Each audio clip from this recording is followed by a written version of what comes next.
minutes of a few days of the campaign, talk to their neighbors and so on. So I think that's why energy plays so much of a role. Romney in the first debate was just very energetic and upbeat, even while he was being critical. And Obama looked beleaguered. And I think that in tonight's debate, that's what he needs to do, is he needs to project kind of a happy warrior image. I'm really excited to be here talking to the American people, selling you on my ideas and so on.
I wanted to add one other thought. As you're watching tonight, and we're trying to encourage you to think about style and substance and all of these things, one thing to look at is the narratives that it's an hour and a half, 90 minutes.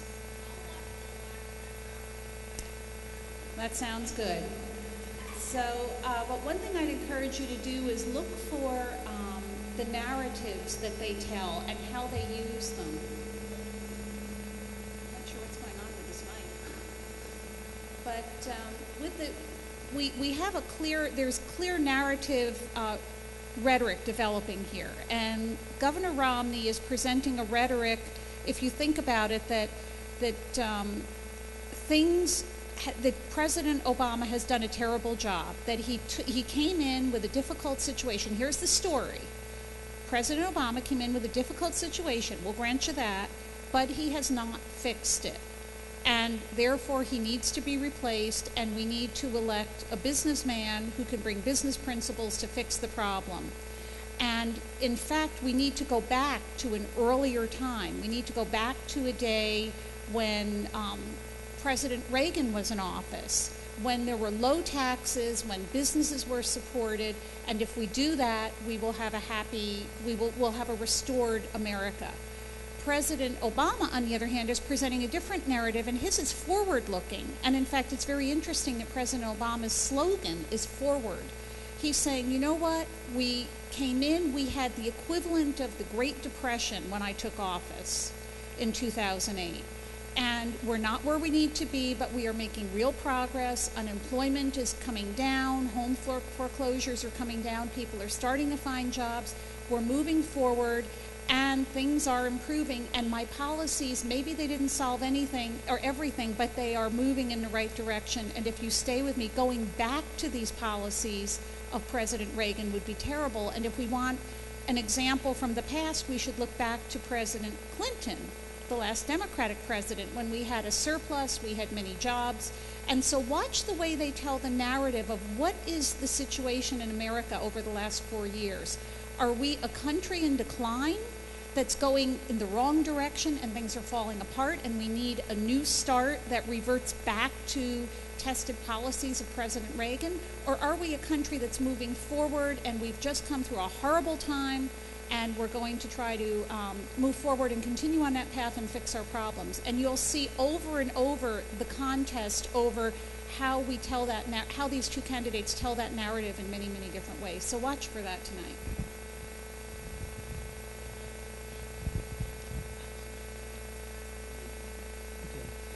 Dylan asks, what are the relevant differences between Barack Obama's foreign policy and Mitt Romney's foreign policy? On substance, probably not a whole lot. The Romney criticism of Obama's foreign policy is that he has not really exerted American leadership in the world, that the Obama foreign policy has been leadership from behind, that America's role in the world has diminished because President Obama has not been as active in promoting an American agenda in the world, and he has not stood up for American values. Neither has he stood up for American allies in the world, distancing himself from, for example, Israel, at least in public. The criticism is probably more stylistic again than it is substantive, because Governor Romney hasn't really offered much of a difference in terms of the policies he would pursue from what Obama would pursue. Would he have done something differently in the past? Probably. He probably would have taken a different approach on Libya. He would have taken a different approach toward Iran. But you can't campaign for the election of 2008. You have to campaign for now. And what he's saying is, we need a president who will stand up to China. We need a president who will stand up to Russia, which he calls America's #1 geopolitical threat. I'm not sure that's true, but it makes for good rhetoric. He says we need a president who will stand with Israel, no daylight between the United States and Israel. Those are all rhetorical and stylistic. And I think if Romney is elected, you can expect him to have stronger rhetoric, to have stronger dialogue about what America's interests are in the world, and pursuing America's interest, pursuing an American agenda. I don't really see much difference in, for example, their approach to Iran or their approach to the U.S.-Japan Security Alliance, or how the United States should deal with Syria. I don't really see too much of a difference between them. There is a big difference in terms of their style. Obama prefers a more multilateral approach, working with America's allies behind the scenes. Romney would be much more upfront about promoting America's interests. Sarah asks, how are polls conducted and how much should we believe them? And I have a few things I'd like to say about this. How polls are conducted, we could spend a long time talking about that, but basically most polls are, you sample about 1,200 adults, and we don't want to get into statistics here, but you sample about 1,200 adults, and you try and get as representative a group of people as possible, right? Because the sample is supposed to be a little sort of a miniature version of the population as a whole.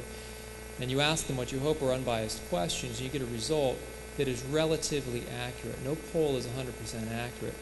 And so like a lot of the current polls that we see that show, for example, Barack Obama leading 51 to 49% in a given state, that actually is what's called a statistical tie, meaning that the poll is accurate enough to give you a result within about plus or minus 3 percentage points. So when you see like a 51 to 49% result, we don't actually know who's winning. Now, if you have a bunch of polls, you have 10 polls, and all of them are saying Obama is leading Romney 51 to 49%, then that's a fairly trustworthy result. So one of the things that I would suggest is if you're looking at polls and you're wondering whether to trust them, look to see what other polls conducted around the same time are saying. If you have a bunch of polls giving the same results, that's trustworthy. If you see poll results where half the polls have one candidate way up and the other have the other candidate way up, then something funky is going on there in terms of the methodology or what's going on in that particular polling group. Some of the recent areas of controversy with polls, after just before the first debate, sort of Republican Party talking point was that the polls are inaccurate, and they're basically giving Obama a little bit of a boost. Now, the reason why they care about that is because we know that polls don't just convey information. Polls are tools of persuasion, right, because of what we call the bandwagon effect, right? If you're a relatively undecided voter, or you're on the fence about who you're going to vote for, or you're unsure about one candidate, a poll that tells you, oh, this candidate is ahead, most people think this candidate's ahead, and it seems like this is becoming inevitable, this one candidate's going to win. At that point, Obama started to look like the inevitable winner before the first debate. Then the poll itself can convince people for whom to vote. So the Republicans said, look, these polls aren't accurate, and in fact, Romney is either closer to Obama than the polls are conveying, or Romney's actually a little bit ahead. And they basically focused on these sort of specifics of voting methodology. What they were saying is that there were too many, the Democratic view, people who were signed up for the Democratic Party, that view is overrepresented in the polls, and the Republican Party view was underrepresented in these polls. I'm not so sure that was accurate, because the number of people that they think are signed up for the Republican Party sounded a little bit high to me. It's like you're talking about 35, 36%. And I would say, generally speaking, both parties historically hover around anywhere from 29 to 32% normally. So I didn't think that criticism was terribly accurate. Another thing that's different about polls is how they sample people. Some polls only call people on landlines. Just to give an example, some people only call people on landlines. Other polls call people on landlines and then also contact people on cell phones. Well, who uses cell phones nowadays as a primary phone?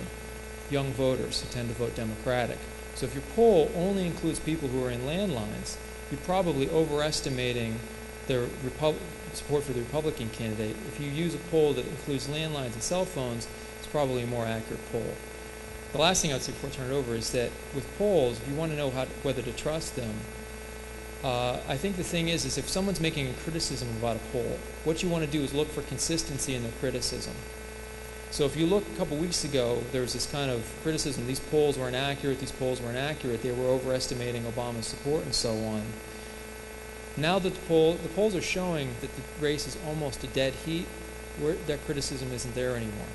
Right? So now we're trusting in the polls where we didn't before, so that indicates to me that maybe there was a little bit of partisan meddling with critique of the methodology. Do you want to add something? Yes, I think one of the things this campaign season that I'm seeing more than I think I've seen in the past is the media's dependence on polls where they talk about the horse race and they talk about the polls rather than speaking about the issues or the concerns that really matter for the future of this country. And you'll see that tonight. If you watch the debate, when the debate is over, there's what I call the post-game show, which is sort of fun to watch, and there'll be lots and lots and lots of discussion about the polls, and is there a bump in the polls? They'll have an instant poll, who won the debate, and so I think that's a real problem, that we have our news media that's relying, they don't want they don't want to get involved in controversy, and one of the ways to avoid they're so afraid of appearing biased that they don't say anything, and one of the ways they avoid saying anything of substance is, well, let's just talk about the polls and let's just turn this into a football game and who's ahead, right at this second. And I think that's a real problem and something we have to pay attention to as thoughtful citizens and voters. Yes. Oh, Dr. Jeffrey. Just add that if you do find something where it mentions this poll said this, or I would look for registered voters, something that mentions registered voters or likely voters instead of just the general public, because maybe those people would be more likely to vote, and it's at least one idea. And 2 quick points. We don't have a national election in this country, so if the poll says that Obama is winning nationally in a poll 51 to 49, it doesn't matter, because we have elections in each state. We have the Electoral College that's going to determine the presidency. So what matters is how the candidates are doing in those states in which they're competitive. Everyone knows Obama's going to win New York and Romney's going to win Kansas. So we don't really care about what happens in those states. We care about Ohio, we care about Florida, we care about Virginia. So look at the polls in those states, because those are the states the candidates need to win. And just building on Dr. Fisher's earlier point, the Republicans challenged the earlier polls that showed Obama was winning as being biased toward Republicans. Now that the polls are showing that Romney has surged, the Democrats are the ones who are challenging it, saying they're not happy with how Gallup organization is determining who is a likely voter. So neither side is really being consistent in this. Okay, one more question, and then we'll, from our sort of submitted list of questions, and then we'll turn it over to you for additional questions. William asks, which party best protects civil liberties and freedom of speech? I think this is actually that's a tough, well, I can say a few things on that. I think it's a tough question. I think it depends on what you're talking about, or it depends on what you care about. I mean, if we just think of civil liberties broadly as, freedom from government interference in our lives, the parties have different priorities, right? So, I mean, clearly, if you are a fan of gun rights, you probably know, right? Which party is the party that would, support gun rights? The Republican Party, right? If you are interested in preserving the right of abortion, right? Democratic Party, right? But on the other hand, if you would say, well, what about the rights of the due process rights of the fetus, of the unborn child, right? Then you'd support the Republican Party. So really, this is to some extent a matter of perspective. They've had some, long-standing disagreements over these things. The parties have generally sorted themselves out. So, in terms of supporting certain aspects of civil liberties. So with gun rights, that tends to be considered a Republican strength. When it comes to campaign finance reform, generally speaking, Democrats are more comfortable with the idea of limiting the amount of money in politics. Where I think we're approaching $1 billion spent, right, in this election cycle. One thing, just to play off something Dr. Genlin said, my understanding is that almost half of the money spent in this presidential election was spent in 3 states, right? 3 states. So, and those are swing states, as you might, yeah. So, right, you're running for the presidency of Ohio, that's right, and Virginia and Florida. But Republicans would say that free speech is, spending money is a form of free speech, and it's dangerous to let the government control the spending of money, especially around election time, for people to assert their views. And I think that maybe the most controversial civil liberties issue right now, and it really depends on your perspective, has to do with this contraceptive mandate. And if you don't know what that is, in the Affordable Care Act, health insurance plans are going to be requiring most employers to provide health care. And if and when they do provide health care, they have to purchase plans that provide contraceptives as for free as a form of preventative medicine. And so some religious organizations are exempted from that mandate, right? Like the Catholic Church, churches specifically. But there are religiously affiliated organizations like Catholic hospitals and so on that are not exempt from those requirements. And so you have, say, a majority of people that work at the hospital are not, in fact, Catholic, but the organization has been supported by the church and is guided by the church's mission. They have to provide, or at least their health insurance plan has to provide the option of giving people contraceptives. Now, so conservatives are saying this is a real violation of religious liberty. In other words, the religious affiliated organizations shouldn't be required to put money into a health care plan that would allow someone to purchase or get contraceptives for free. On the other hand, the Democrats, the Obama administration, say that this is sort of a fundamental part of a woman's right to have equal medical treatment because the costs of medical care for women are usually more expensive than men. And this is also fits into sort of broad goals of lowering the costs of health care for everyone. So again, it really depends. You have to kind of pick your issue, and you have to pick sort of your framing of the issue as to whether you see it as good government policy or you see it as a violation of someone's liberties. Want to add anything? Well, why don't we ask questions out of the audience here? Does anybody have any questions? Any questions? Just show it. Raise a hand. Okay. You just want to give a shout? You stand up and give a shout?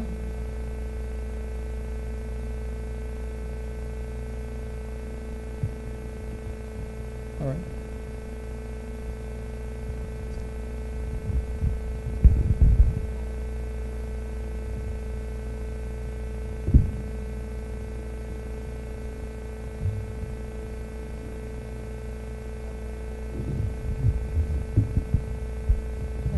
So what kind of quality are we looking for in a presidential candidate? Is that your question? Do I understand the question? What are the qualities of a successful candidate, and what should people look for? Yes. What quality should you look for in a candidate? Which candidate do you feel for this election do you feel suits those qualities the best? Well, there's research that suggests that when we go and vote, we generally look at three things. And we can evaluate whether these are the best three things, but this is what we look at. The first, and this is one that always makes me cringe, is do we like the person? Do we want to have a beer with them? Do we think they would be a friend? Are we comfortable with their style? That to me is the least useful measure of a president or of an elected official. And then we also look at policy, where they stand on the issues. And the metaphor here would be we're hiring someone to do a job in our place, which we are. And so we are hiring a person to represent us, and they're going to vote, and they're going to make laws, and they're going to do things in our place. We want someone who comes closest to our view. And then the third measure is general character. We watch them and we try to discern their character. That we don't necessarily need to know what they're going to say about every policy, because they don't know what they're going to encounter when they get into office, but we want to know that they have the sort of character to make decisions that we would be comfortable with. And so we generally have those three measures. Now, when I'm working with students in class, whenever someone says to me, oh, I like Romney or I like Obama, it's reflex with me. I say, well, then take them to lunch if you like them. But looking at policies and where they stand on the issues, I think that's really important. And looking at how you discern their character, how will they embody the office? What are their ways of being in the world? And we do this automatically. We discern this watching them. And I think those are the three measures that we traditionally take when we walk in the door. Now, are they the best? I don't know. But those are the ones we use. Sometimes we think about retrospective and prospective voting, and so I wouldn't say those are the qualities of the successful candidate, but what people usually consider when they vote. So retrospective, how were the last 4 years to us? Are you better off now than you were 4 years ago? Reagan made that kind of popular in 1980, and we still hear a lot from the pundits on TV. But there is that. So if you don't think that things are better, probably you're not going to vote for Obama. For the other thing, for prospective, will this, let's say between Romney and Obama, will this guy bring us a better situation for our own lives? And so, I've heard in the media quite a bit from pundits and individuals who are being interviewed, oh yeah, we're going to vote for Romney because he's going to change everything with the economy and make it better. So those would be some things that people at least think about. It's probably true that the skills that it takes to get elected to the presidency aren't the skills that it takes to be a good president. So how the person comes across and the kinds of things that they say in their campaign speeches may not actually give us an indication of what kind of president they will be. A lot of people voted for Warren Harding because he looked like a president, and he was horrible. My own personal view is I look at what the candidates stand for. I look at their positions on issues. I look at the issues that matter the most to me, and then I make my decision based on which candidate comes closer to my views. I think one other thing you might want to think about as you're thinking about who would make the best president is what are the powers of the presidency? For example, one of the things that we've not really talked much about in this campaign, but is crucially important, is the president appoints the members of the Supreme Court. And the next president will appoint probably 2 or more, maybe 3 new members of the Supreme Court. And these people serve for life, and they will be impacting our country far, far, far after this president, whoever wins in November, has gone to the nursing home, and is enjoying time with the grandchildren on his knee. So I think we need to think about that.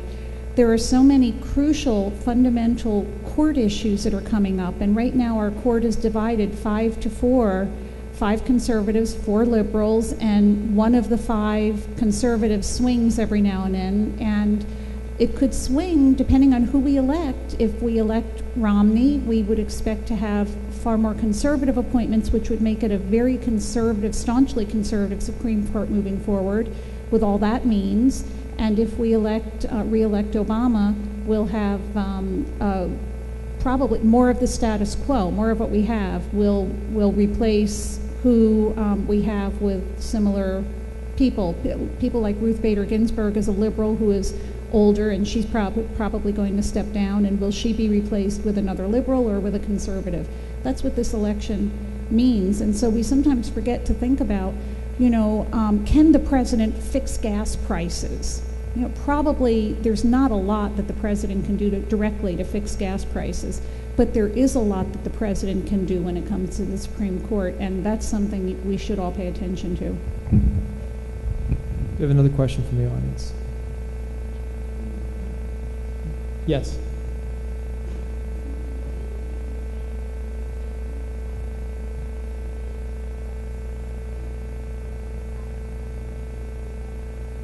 Right, so the relative advantages or disadvantages of having a town hall style format where the audience members submit the questions as opposed to having a debate with the moderator controlling things. Okay. Want to take a crack at that? Well, it's a real moderating situation. I think it's great that these candidates are going to have to look at Americans and talk to them directly, and they can't. Watch to see how often they pivot away from the questions that are asked. Candidates are notorious, and they learn this. And this is something that in my field we teach people how to do this. You don't answer the question you were asked, you answer the question you wish you were asked. And you pivot very quickly, and if you're good at it, no one notices you pivoted. In fact, I just pivoted a minute ago when I moved to talking about the Supreme Court. It's something I thought was important, I thought you guys should all hear, and I found a way to insert it into a question. So I did a pivot maneuver. It will be a little harder to pivot when you're standing there looking at someone who says, I just lost my job, what are you going to do about it? So I think there's an advantage to that. I think one of the problems that I have with tonight is the room is supposedly filled with undecided voters, and I have to say, I wish the room was more representative of America, and we had Republicans and Democrats and people, a cross section of the populace. But I think it'll be a far more interesting debate having it in a town hall format. I don't think there's anything wrong with being an undecided voter, but no, I know you weren't, but it may sound like I'm going to say that there is a problem here or suggest that, but there's nothing wrong with being an undecided voter. I'm just not sure if someone's undecided at this point in the campaign, they should be the one coming up with the hard-hitting, in-depth questions that should be asked of the candidates. I would prefer that the experts in policy come up with questions that are a little more difficult to pivot away from and be held accountable. I do think there is a kind of a personal accountability that you have in a sort of an intimate setting, and in particular, I think it's going to be difficult for the candidates to engage in any sort of nastiness. So they're going to have to mask their criticism in sort of empathy and smiles. I'm feeling empathetic to you, but now I'm going to, in expressing empathy for you, I'm going to turn and now savage this other person right on the stage. So I think that's the advantage, is it changes the style of the presentation, or maybe it's just useful to have one moderated event and then one town hall event. But in terms of the quality of the questions and so on, I'm not sure that this is really the best format. Good question. What separates the Libertarians from the Republicans and the Democrats, and why are we not going to see a Libertarian candidate in this televised debate tonight? Can I take that quickly? Generally speaking, Libertarians are lumped with Republicans, but that's not completely accurate. Libertarians basically believe in minimal government across the board. Okay? So Libertarians will argue for things that will make Democrats unhappy, for example, radical reduction of the social welfare state, and maybe reduction of the educational system, what have you.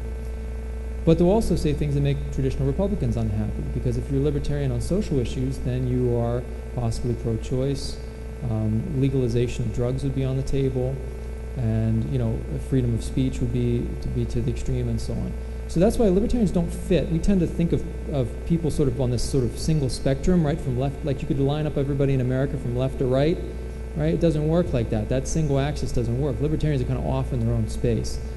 Now, this is going to sound like I'm picking on the libertarians, but I'm not. The reason why there's no libertarian on the stage is because they have absolutely no chance whatsoever of winning a general election. And third parties, because of the system we have, the way it's set up, it's a system of elections we inherited from the British. It's not a good system for third parties or alternative parties. With a libertarian candidate, neither candidate's going to be very comfortable knowing what that candidate's going to do, right? The major party candidates are not going to want a libertarian candidate on stage because they might draw votes away from them and help the other person win. If you allow the libertarian candidate to be on stage, and at this point, in earlier elections, you had someone like Ross Perot, who was a third-party candidate in the center. He had perhaps a decent chance, small but decent chance of winning because he was going to draw votes from both major parties. The libertarian candidate doesn't have the same sort of cachet this election. So if you allow the libertarian candidate on stage, what you're going to have to do is then also allow 10 other minor party candidates on stage, and it's just going to be a big muddle. Right? In other words, most voters are going to say, all we care about is Obama or Romney and what they have to say, and this guy's just going to be a distraction. It used to be, at least, and I don't know if it's changed since years ago, the Perot did in 1992, but if a person had 5% or more of the current public opinion poll rating, or will you vote for, who will you vote for, that person, in Ross Perot and his vice presidential candidate were allowed in the debates in 1992, but it hasn't happened since. So I would say there's that, and there is a commission that kind of runs a show with debates, and it happens to be made up of Democrats and Republicans and no third party individual. Who is the libertarian candidate for president? He's not. He's Republican. That's one of the reasons. I mean, we don't even know. Yeah, we know the name, but he's not very well known. He has no chance of. Another question. Yes, I have one. You talked earlier. Earlier, you said something about the bandwagon coming from like the main candidates, but there was also something from the bandwagon. The main parties as well. But what about outside effects, like the Tea Party for the Republicans or the Occupy movement for the Democrats? How would that affect the overall opinion of other people? Like if it is positive or negative, like say extremists or some kind of radicals or reactions? I didn't catch all of that question. Are you talking about how the Tea Party movement, the Occupy Wall Street movement, impacted people's views? Like outside impacts, like people like independent of the actual party but still support it. Right. Well, I think not much at all, because the Tea Party movement and the Occupy Wall Street movement are what we could call wing movements. In other words, they're on the far ends of the political spectrum. So, if anything, they would be turning off. To the degree to which someone in the middle of the political spectrum would say, oh, the Occupy Wall Street movement represents something about the Democratic Party, they're going to be turned off to the Democratic Party. And similarly with the Tea Party movement, oh, the Tea Party movement represents Republicans, I don't like that. It's possible that they mobilized people within the parties, a renewed sense of excitement or purpose, although I know there are people, I have colleagues who disagree with me. I generally regard the Tea Party movement as successful in moving the Republican Party to the right, and I regard the Occupy Wall Street movement largely as a failure because they didn't have sort of a strategy or set of tactics for success, and they ultimately didn't really represent anything concrete, whereas the Tea Party moved quickly to supporting candidates, opposing candidates, raising money in achieving goals in concrete ways. Yeah, I would agree with that completely. There's Van Jones, I can't remember the name of the book, I'm sitting here trying to recall it, but Van Jones has a wonderful book about activism, and he talks about the outside game and the inside game, and both the Tea Party movement and Occupy Wall Street both started as outside games. They had rallies, they were people who were not active in politics, who were standing out on the lawn, and the Tea Party very quickly transformed themselves into an inside game. They got people elected, they got into office, they started raising money, and they now have made a real change in our politics in America, where the Occupy Wall Street folks stayed as an outside game, and that generally doesn't transform the country. Perhaps the 60s were a little bit of a different example, but we had a war going on then, and we had some other issues, but the Occupy movement didn't have the impact. But I do think that these groups can have an impact, but if you don't become an inside game, you're not going to transform government. Do we have time for one more question, Dr. Gibson? Okay. One more question. Yes.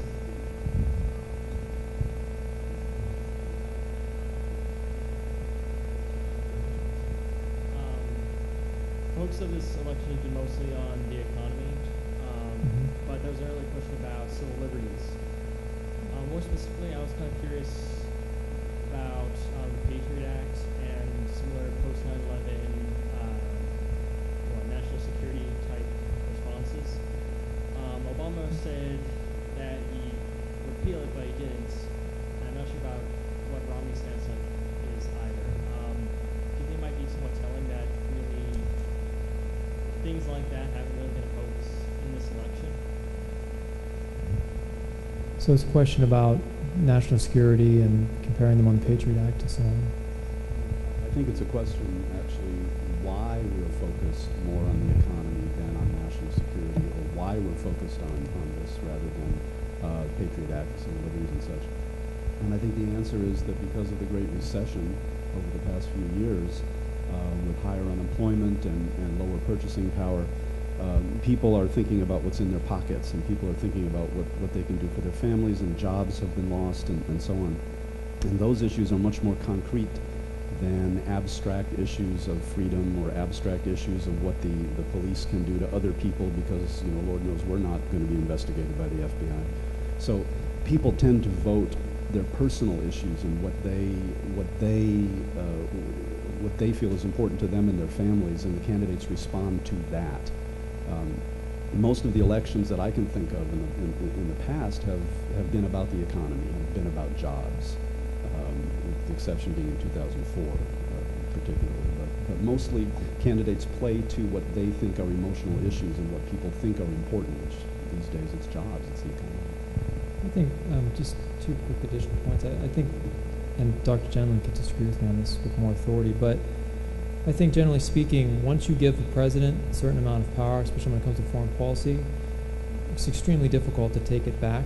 I mean, imagine if you're President Obama and you're saying, I'm going to do this and I'm going to do that and do things differently than George W. Bush, and you get in the Oval Office and you're surrounded by all these experts who are giving you secret information and saying American lives are at stake, you know, but you can choose not to act on this information or, you know, handcuff yourself. I think it'd be very difficult for presidents to give that power, which is why we have to be very cautious, I think, about giving them that power in the first place, right? Because it's difficult to ramp down from expansions of executive power. I think second thing is this illustrates how sometimes we are more bothered by the use of power when it's when the person exercising that power is in the party we don't like.